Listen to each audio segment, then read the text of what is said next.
Mes chers amis, bien bonjour. Déesse hippopotame liée à la femme et aux enfants, Tauret est une déesse que l'on connaît peu, voire très mal, mais que la culture populaire représente de temps en temps, notamment au travers par exemple de la série du MCU Moon Knight, où elle est aux côtés de d'autres divinités comme Amut ou encore Khonshu. Donc c'est une divinité que l'on connaît dans cet univers-là, mais à part ça, il est vrai qu'on a très peu d'informations de ce côté-là. Et concernant tout ce qui est autour de l'archéologie ou autre chose, il est vrai qu'on retrouve bon nombre d'hippopotames qui lui sont associés, mais à part ça, on s'aperçoit qu'on connaît très peu de choses à son sujet. Dans cet épisode, je vous propose justement de découvrir cette divinité protectrice des accouchements, mais également associée à Amut d'une certaine manière un peu originale, mais qui au fond n'est pas totalement folle et qui pourrait les rapprocher d'une certaine manière. Tauret, Tauere, Taour, Taueris, Taueris ou encore Taueris est une divinité égyptienne des femmes, protectrice des accouchements et des enfants, dont on soupçonne que les origines premières sont avant tout des origines asiatiques, faisant d'elle une divinité, on va dire protectrice des eaux pures également. Son nom en égyptien signifie la grande, mais cette épithète de la grande est associée très souvent à d'autres divinités, à d'autres déesses, surtout celles portant la couronne royale. Fille de Ré, comme beaucoup d'autres déesses que nous avons déjà vues, elle est représentée sous la forme d'une entité composite, ce qui la rapproche d'une autre divinité que nous avons déjà traitée, à savoir Amut, la dévorante. Elle est donc représentée avec les mêmes attraits, les mêmes attributs que cette dernière, que Amut. À la seule différence, c'est que la composition est légèrement différente, ou du moins la répartition des composants est quelque peu différente. En effet, on la représente sous la forme d'un hippopotame,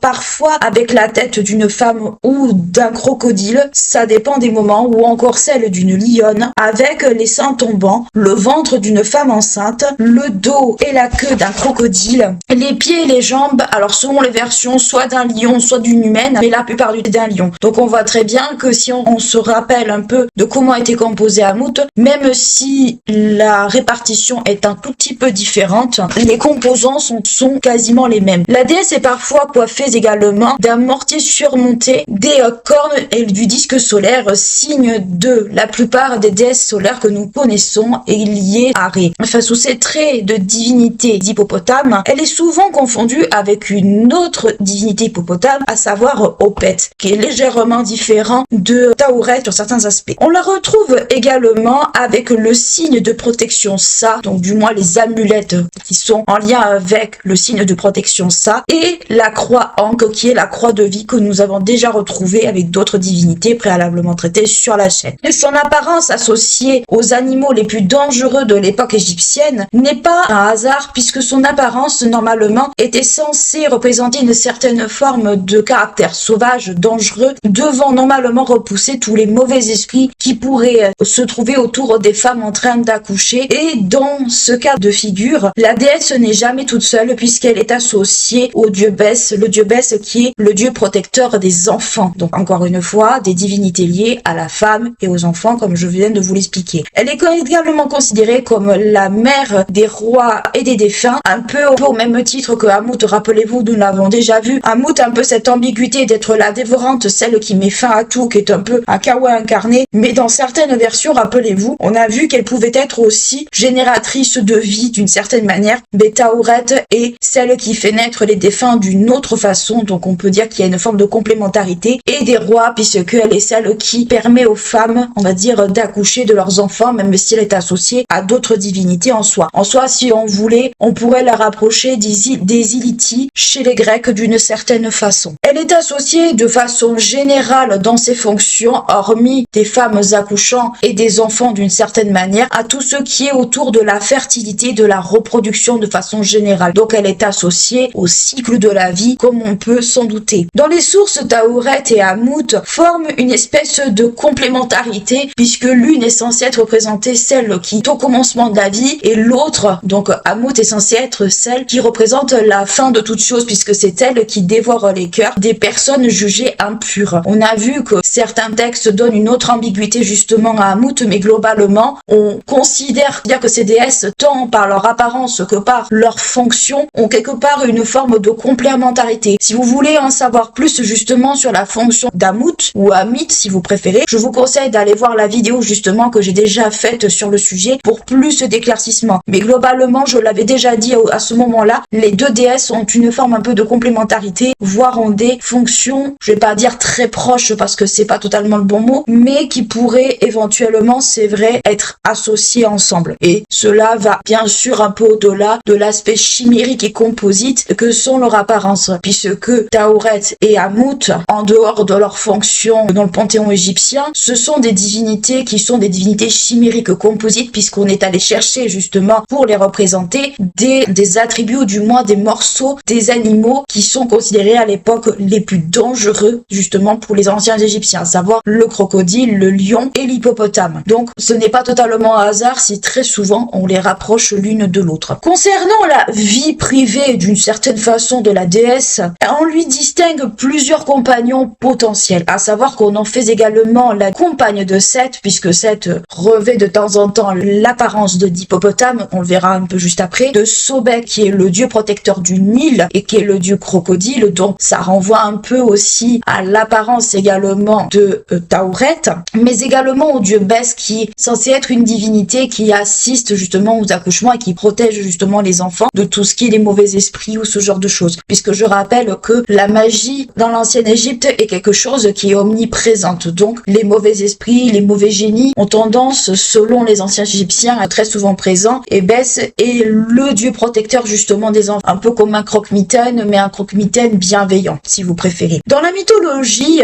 on retrouve non pas la mention de Tauret à proprement parler, mais la mention de l'animal, de l'hippopotame, notamment lors d'un combat entre Seth et Osiris, puisque vous savez très bien, on l'a déjà traité et retraité, que Seth est très jaloux d'Osiris et dès qu'il peut lui faire une grâce, il le fait. En effet, selon la légende, ou du moins certaines légendes, Seth, sous l'apparence d'un hippopotame, tente de noyer Osiris au cours d'un combat. Pour venger son père, Horus, alors déjà né, prend également la forme d'un hippopotame et décide tout simplement d'aller affronter Seth justement pour venger son père. Isis, bien entendu, ne pouvant pas laisser son fils combattre tout seul, décide aussi de rentrer dans le combat et harponne Seth sans pour autant le tuer, mais au passage, elle va blesser son fils et Horus, qui a un caractère un peu belliqueux et un peu colérique, décide tout simplement, fou de rage, de sortir des eaux et de trancher la tête de sa mère, justement par colère. Qu'on voit très bien que dans ce mythe-là, ce n'est pas Tauret qui est, on va dire, directement destiné, mais on va dire l'animal auquel on peut la rattacher. Donc qu'est-ce qu'on peut dire concrètement sur Tauret? C'est déjà qu'on n'a pas grandes informations déjà sur la déesse. On sait que c'était la déesse protectrice des accouchements. On sait qu'elle était présente justement au moment du travail, au moment de la délivrance,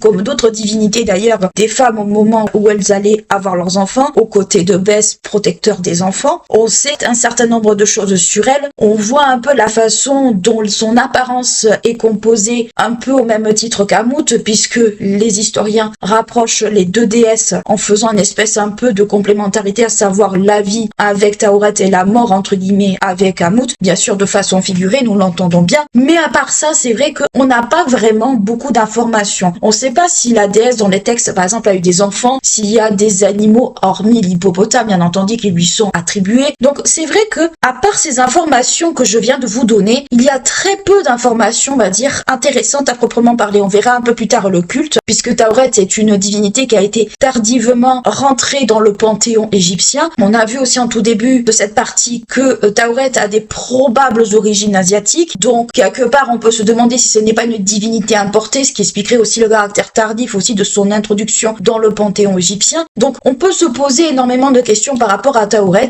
Le fait est que Tauret est une divinité, si on part du principe qu'elle est étrangère, a dû être certainement réappropriée et a dû être un peu modifiée pour pouvoir s'adapter au panthéon. L'hippopotame, si vous regardez l'archéologie égyptienne, si vous allez par exemple au Louvre, dans la partie Égypte antique, vous allez retrouver moult hippopotames représentés dans des pierres semi-précieuses, du turquoise, ce genre de choses. Donc l'hippopotame, c'est quelque chose qu'on connaît, qu'on visualise un peu parfaitement. D'ailleurs, la mascotte du Louvre est un hippopotame déjà, pour ceux qui ont la chance de pouvoir y aller. Donc Tauret, d'une certaine façon, même si on ne sait pas qui elle est, on voit à quoi ça fait référence, ou du moins on le devine. Mais toujours est-il que, à part ça, il est vrai qu'on ne peut pas pas en savoir grand chose, c'est un petit peu frustrant, à part le caractère composite de son apparence, qui comme je vous le dis, la rapproche de Hamout, sauf que là, on a fait un mélange quelque peu différent. Elle fait partie un peu de ces déesses un peu chimériques, de ces entités un peu chimériques qu'on retrouve un peu partout dans le bassin méditerranéen, chez les Grecs, chez les Égyptiens, mais ailleurs. Et c'est ce qui fait qu'on en fait pas forcément un croque-mitaine, parce que c'est totalement faux, puisque c'est une divinité qui se veut être bienveillante, qui incarne la bienveillance, la bonté. Elle est présente au moment, on va dire, justement le plus critique de la vie d'une femme, c'est-à-dire l'accouchement, puisque à ces époques-là, les accouchements, ce n'était pas comme aujourd'hui, où vous avez une médicalisation poussée. À l'époque,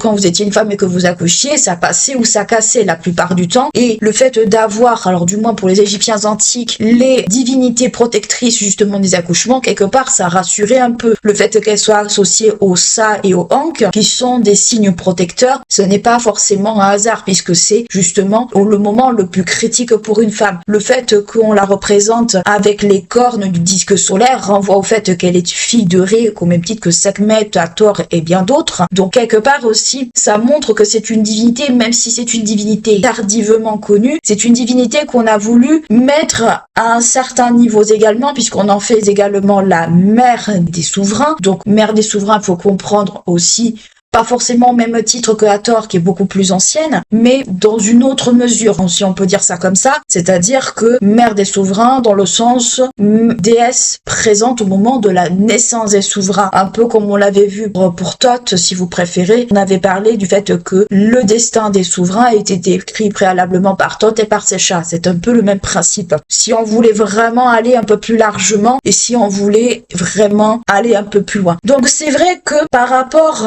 à Taouret,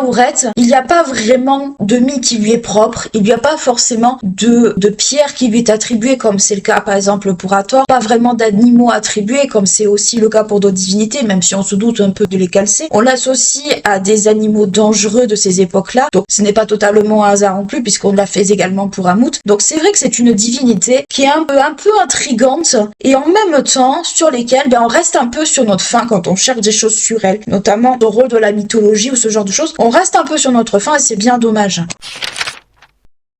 Bien que la déesse ait été introduite très tardivement dans le panthéon égyptien, elle reste malgré tout très populaire auprès du peuple. Cette dernière se retrouve notamment à Héliopolis où elle fait l'objet d'un culte, mais on retrouve certaines traces de cette dernière en dehors d'Égypte et on en parlera juste après. En Égypte ancienne, la présence de Taouret est principalement attestée durant la période du Moyen Empire et du Nouvel Empire dans l'histoire égyptienne. En effet, en Égypte, on retrouve des représentations de la déesse sur des scarabées qui sont considérés comme des amulettes, avec des hiéroglyphes de protection, autrement dit aussi associés à la déesse. La déesse se retrouve également représentée sur ce qu'on va qualifier comme étant des ivoires magiques, fabriqués principalement à partir de défenses d'hippopotames dans le cadre justement de Taouret, et représentée la plupart du temps sous sa forme de déesse chimérique, donc hippopotame, lion et crocodile, comme c'est le cas par exemple pour Hamout, et on la retrouve aussi avec le signe Sa, qui est un signe protecteur dont on a parlé précédemment. Ces ivoires étaient également destinés principalement et notamment à la protection des nouveau-nés, mais de façon générale, les femmes enceintes portaient également des amulettes à l'effigie de Taouret afin de se protéger des mauvais esprits et des mauvais génies. On retrouve également des représentations de Taouret sur certaines statues, par exemple par rapport à Hatchepsout, la pharaone dont on a déjà parlé il y a très longtemps, mais on la retrouve également sur d'autres supports iconographiques, principalement très peu dans les textes, mais beaucoup en iconographie. Taouret est également présente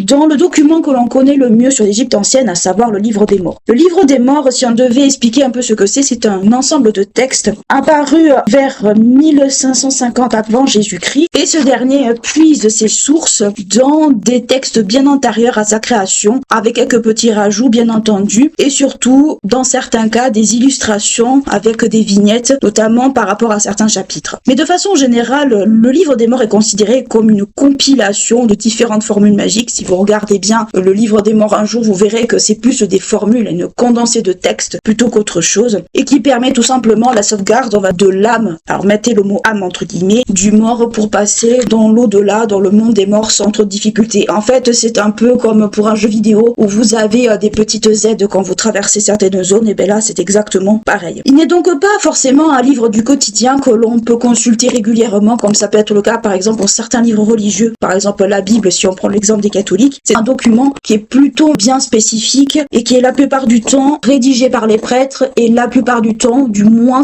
les formules sont connues, du moins certains textes sont connus plus que d'autres par les Égyptiens. Toujours est-il que sa principale fonction est avant tout de garantir le passage de l'âme vers le monde, on va dire souterrain, sans trop de difficultés. Un peu comme si vous aviez un pense-bête avec toutes les formules magiques peuvent vous protéger quand vous traversez ces zones-là. Du moins, c'est ce qu'il faut en comprendre. C'est un livre qui est principalement propre à l'Égypte, donc on ne le retrouve pas forcément d'équivalent, du moins de copie à l'extérieur d'Égypte, mais la représentation de la déesse en dehors de l'Égypte. Et si on parle du livre des morts par rapport à Tauret, c'est qu'on considère qu'elle est celle qui enfante les défunts, qui les protège. Donc c'est pour ça qu'on la relie essentiellement aussi au livre des morts, puisqu'on retrouve la présence de Tauret dans le livre des morts également, d'où le fait qu'on parle un peu du livre des morts dans ce cadre-ci. Et surtout, en fait, c'est un peu une divinité accompagnatrice d'une certaine manière des morts dans ce cadre-là. Un peu comme on l'a vu pour d'autres divinités précédemment, mais une divinité presque, je vais pas dire secondaire, mais beaucoup moins scotée que les autres. La plupart du temps, c'est plutôt Anubis, Thoth qui accompagne les âmes des morts, mais on s'est aperçu dans les mythes que nous avons traités que dans certains cas, ce sont d'autres divinités qui font justement ce travail. Concernant Tauret à proprement parler, on la retrouve en dehors de l'Égypte, du moins ses représentations ou équivalences se retrouvent aussi en dehors de l'Égypte. On leur retrouve certaines statues de la déesse, ou du moins de ce qui s'en rapproche, dans la région de la Syrie et de la Palestine, mais encore où on peut la retrouver aussi en Crète, où elle est plus associée à la fertilité des sols et à l'irrigation, et un peu moins, on va dire, à son rôle de protectrice des morts. La plupart du temps, il faut comprendre que les représentations de Tauret sont très souvent liées soit au souverain, soit à son rôle de déesse de la fertilité, que ce soit des sols ou des êtres humains de façon générale. Ce qu'on peut souligner, c'est que de façon générale, si la déesse a fait l'objet d'un culte à Héliopolis, ou du moins de cultes plus ou moins importants, ça reste une divinité dont le culte de façon générale est plutôt un culte domestique, un culte qui est plutôt propre au privé, puisque c'est une divinité où on a recours plus dans la vie quotidienne, notamment pour les femmes quand elles sont enceintes. On veut à tout prix être protégé des mauvais génies, de tout ce qui pourrait être préjudiciable pour la grossesse, mais c'est également une divinité qu'on va retrouver, comme je vous l'expliquais, dans les tombes, puisque on l'associe également au livre des morts de façon générale. Durant la période du Nouvel Empire, elle est considérée également comme la déesse des eaux pures, en lien avec le Nil, puisque l'hippopotame, dans ce cadre-là, on le retrouvait principalement dans le Nil, cela va de soi, mais dans ce cadre-là, elle est plus, comme en Crète, liée à la fertilité végétale, à la fertilité des sols de façon générale. C'est pour ça qu'on a vu dans la partie précédente qu'on a fait la compagne de Sobek, puisque Sobek, certes, est le dieu crocodile, donc associé à Tauret d'une certaine façon, par rapport à l'apparence, mais c'est également le dieu protecteur du Nil, du moins il en fait partie de ces dieux protecteurs du Nil. Donc qu'est-ce qu'on peut en dire? C'est que Tauret, même si elle a été introduite tardivement dans le panthéon égyptien, c'est une divinité, malgré ce côté tardif, c'est un peu exporté ailleurs. C'est-à-dire que son côté déesse de la fertilité, alors beaucoup moins déesse des morts, mais beaucoup déesse de la fertilité, déesse de la fécondité, c'est beaucoup plus exporté qu'ailleurs. On retrouve des traces de Tauret dans le bassin méditerranéen, en Crète, lié plus ou moins à la Grèce, puisque Taoris, Touéris, c'est le nom grec de Tauret, donc ce qui prouve que les Grecs connaissaient cette déesse-là, mais surtout c'est une déesse où le côté plutôt protectrice des morts est beaucoup moins connu, on lui connaît très peu, on connaît plus sur le côté déesse protectrice des accouchements, des femmes enceintes, de la fertilité des sols, donc ça fait d'elle une déesse végétale, comme beaucoup d'autres divinités que nous avons déjà traitées, mais c'est une déesse aussi dont on ne connaît pas forcément beaucoup de choses, où son rôle en fait, ou du moins le rôle de l'hippopotame, le rôle symbolique, nous parlons bien, est beaucoup plus connu que le rôle même de la déesse. Il n'est pas toujours évident en fait de mettre ce qui relève du symbolique de l'hippopotame, l'animal, et de ce qui relève en fait de la déesse, puisque c'est lié et en même temps c'est deux choses différentes. L'hippopotame a un caractère dangereux, imprévisible, c'est une créature où les anciens égyptiens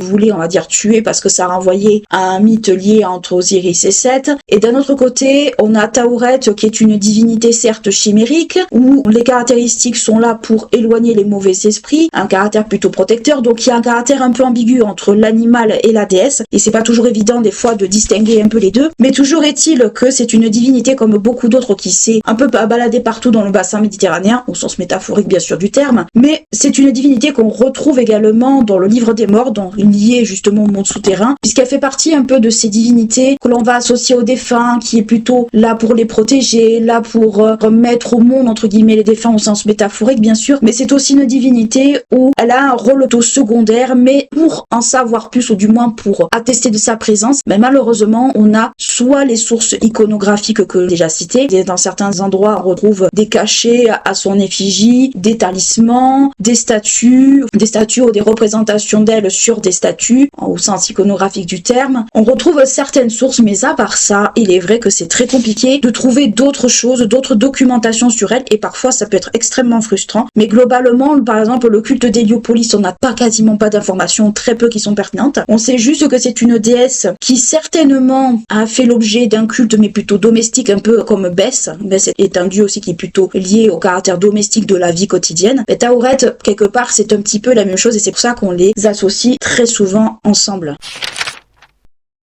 En conclusion, ce que nous pouvons dire de Tauret, c'est que c'est une déesse, certes, où on a certains renseignements, notamment sur le fait que la figure de Tauret s'est un peu exportée à certains moments. Mais à part ça, il est vrai que par rapport à d'autres choses, on n'a pas forcément trop d'informations non plus. Ce qui est un peu frustrant, c'est que quand vous faites des recherches même sur Tauret, ou que du moins vous essayez d'en trouver, il est très facile de trouver la symbolique de l'hippopotame, notamment par rapport au combat entre Osiris et Seth, ou du moins la signification que les anciens Égyptiens accordaient à l'hippopotame. Mais il est vrai qu'à part ça, honnêtement, pour dégager un peu ça, ou du moins savoir où le mettre dans la construction du raisonnement et du script, il est vrai que ça n'a pas toujours été aisé pour moi de le faire. Et surtout, des moments, je me suis demandé, est-ce que je garde ou est-ce que je garde pas? Ce qu'on peut dire aussi également, on l'a vu, c'est que la figure de Tauret, à certains moments, s'est propagée un peu partout, notamment chez les Grecs et ailleurs, mais aussi, on voit que la déesse a été une déesse qui s'est implantée assez tardivement. Certains vont dire qu'elle était là depuis le début, mais en réalité, on peut se demander si c'était soit elle qu'on a implanté, soit la figure de l'hippopotame, justement, telle qu'elle, en tant qu'animal dangereux, en tant qu'animal, on va dire, presque ennemi maudit, justement, par rapport au pharaon. Et c'est vrai que c'est une divinité où, par moment, on peut se demander quelle place on doit lui accorder.